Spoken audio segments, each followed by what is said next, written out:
Sebuah video penampakan pria berjalan di atas air laut di Aceh ini mendadak viral di media sosial. Pria tersebut berjalan santai hingga akhirnya dijemput perahu bot. Saat mendekati perahu, faktanya pria tersebut berjalan di atas laut dengan tinggi air hanya sebatas lutut. Kini viral video pria berjalan di atas air laut itu menarik perhatian warganet. Video pria berjalan di tengah-tengah air laut itu viral setelah diunggah akun TikTok @rumpoalunaga pada Kamis 26 Oktober 2023.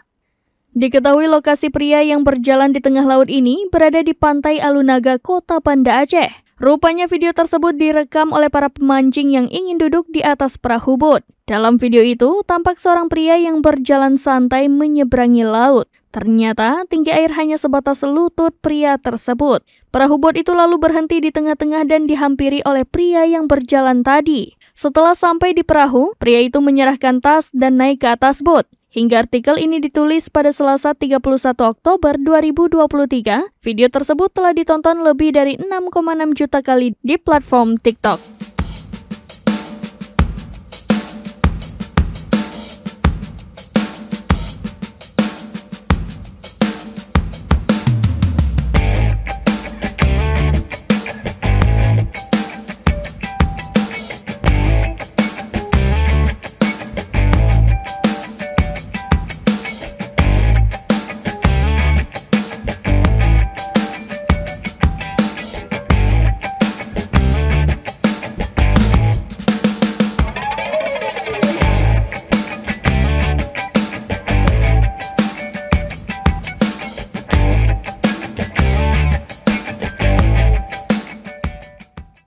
Download Tribun X sekarang, menghadirkan lokal menjadi Indonesia.